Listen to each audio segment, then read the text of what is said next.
Breaking news from around your world on this Wednesday, January 30th, 2019. I'm Larry Rice. Iran's President Hassan Rouhani said Wednesday his country is confronting its most severe economic challenge in 40 years, thanks to punishing American sanctions. He argued that the Iranian government should not be blamed for the crisis. Iranian state television has been reporting shortages and rationing of red meat in recent days, showing consumers complaining about prices that have risen by 75% in the last year, according to government statistics. The Trump administration reimposed sanctions on Iran last year after President Donald Trump decided to withdraw from the international nuclear accord reached with Tehran in 2015, calling it a horrible one-sided deal. Under the pact, Iran agreed to essentially freeze its nuclear program for at least 15 years in exchange for relief from oil and financial sanctions. Under American pressure, dozens of European companies have abandoned operations in Iran that they had started after the signing of the nuclear agreement, leaving thousands of Iranians jobless. Reimposed banking sanctions have sharply curtailed foreign investment and access to international credit. And oil sanctions have more than halved Iran's crude exports, its main source of income. In his address, Rouhani did not refer to corruption and mismanagement, two other factors that analysts have cited in Iran's economic freefall. The bodies of 52 people have been found after some 130 migrants went missing off Djibouti when two boats capsized in rough waters.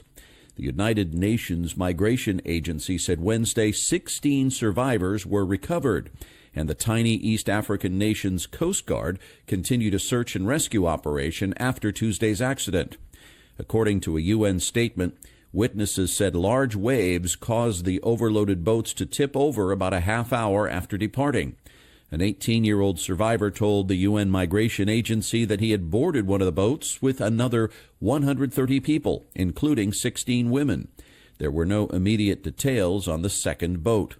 Thousands of migrants from the turbulent Horn of Africa region set off every year from Djibouti to cross the Bab al-Mandab Strait for the Arabian Peninsula, with hopes of finding work in rich Gulf countries. The UN said the vast majority of the migrants are Ethiopian, young, and male.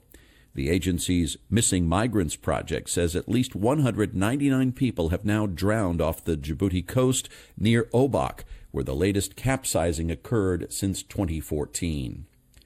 At least 7 people have died this week amid unbearably frigid temperatures and snowy conditions in the Midwest U.S., including a man hit by a city snowplow.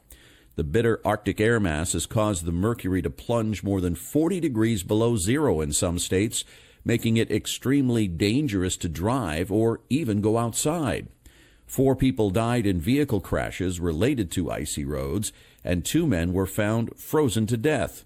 An 82-year-old man was found outside his home in Pekin, Illinois, where the high was minus 11 degrees.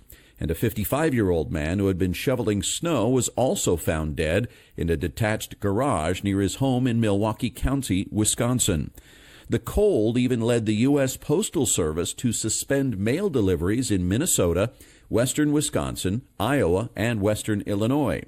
States of emergency have been issued in Wisconsin, Illinois, and Michigan, and many schools and businesses are closed until the weather warms. U.S. intelligence chiefs, citing a new American intelligence assessment of global threats, told senators that North Korea is unlikely to give up all of its nuclear weapons. Its leaders ultimately view nuclear weapons as critical to regime survival, Dan Coats, the director of national intelligence, said. That contradicts occasional assertions by Trump administration officials touting progress made in denuclearization talks with Kim Jong-un's regime.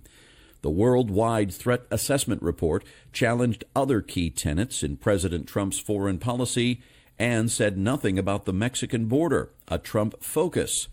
It concluded that Iran is not currently working on developing a nuclear bomb and that the Islamic State still has thousands of fighters in Iraq and Syria, along with networks around the world.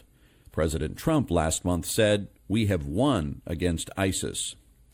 President Trump phoned Venezuela opposition leader Juan Guaido Wednesday, not long after President Nicolas Maduro said he's willing to discuss the ongoing power struggle in Caracas.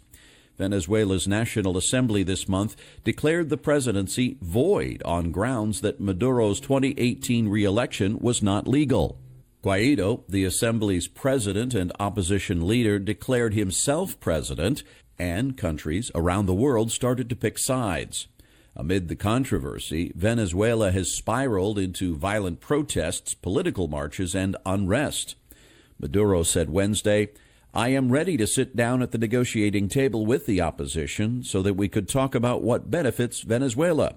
He said he sent letters to Mexico, Uruguay, Bolivia, Russia, the Vatican, and other European countries to take part in the process.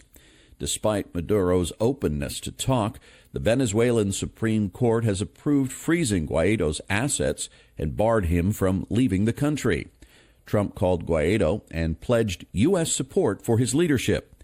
White House Press Secretary Sarah Sanders said the president congratulated Guaido on a historic assumption of the presidency.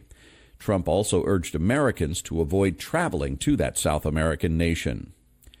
The Federal Reserve is keeping its key interest rate unchanged and signaling that it could leave rates alone in coming months given economic pressures and mild inflation.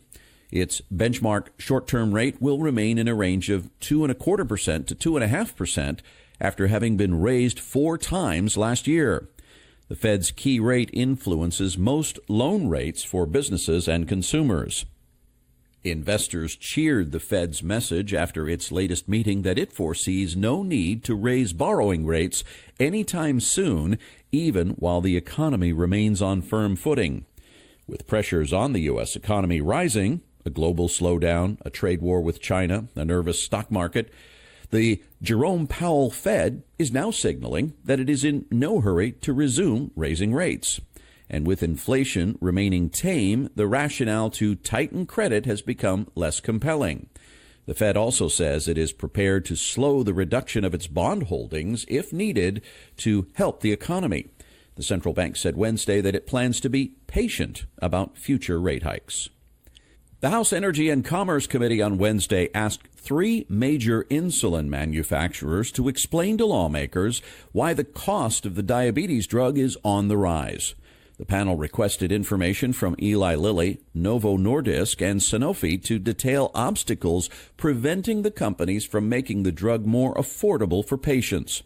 A letter written to the companies by Chairman Frank Pallone of New Jersey and Oversight and Investigation Subcommittee Chairwoman Diana DeGette of Colorado stated, "No American should suffer because they could not afford their insulin. As one of the few manufacturers of insulin in the United States, your company is well suited to shed light on these issues and offer potential solutions." A study found that there have been steady price hikes on older brand-name drugs, including some forms of insulin. For example, the list price for Lantus brand insulin increased by 49% in 2014, even though the product has been on the market for more than a decade. The committee asked for the average price of insulin over the past 10 years and explanations for any increases, as well as any barriers to lowering the prices.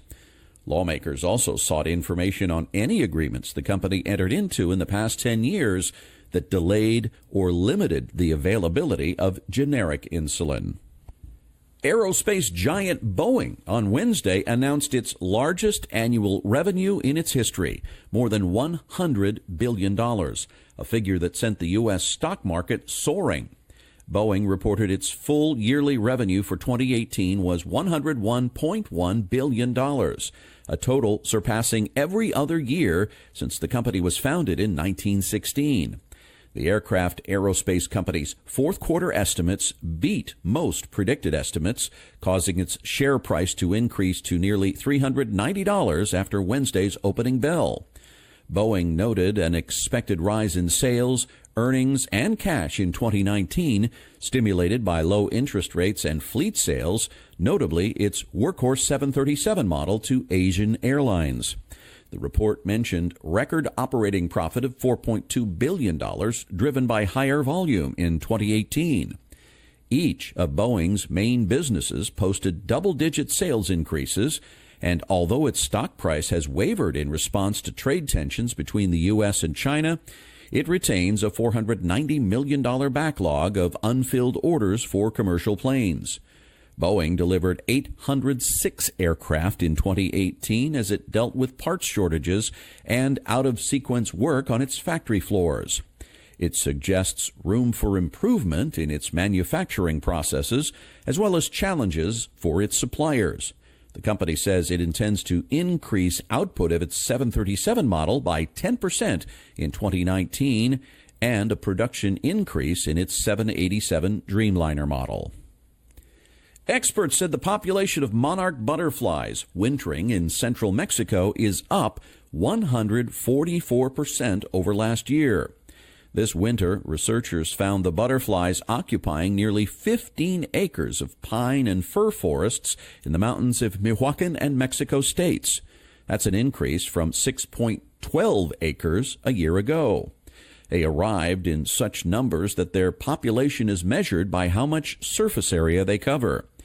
The data, presented by Andrew Rhodes, Mexico's National Commissioner for Protected Natural Areas, was cheered, but scientists quickly warned that it does not mean the butterflies that migrate from Canada and the U.S. are out of danger. This year's is the biggest measurement since the 2006-2007 period. Rhodes said a low of just 1.66 acres was recorded in 2013 and 2014. This year's number was positive, but there's no guarantee it will continue.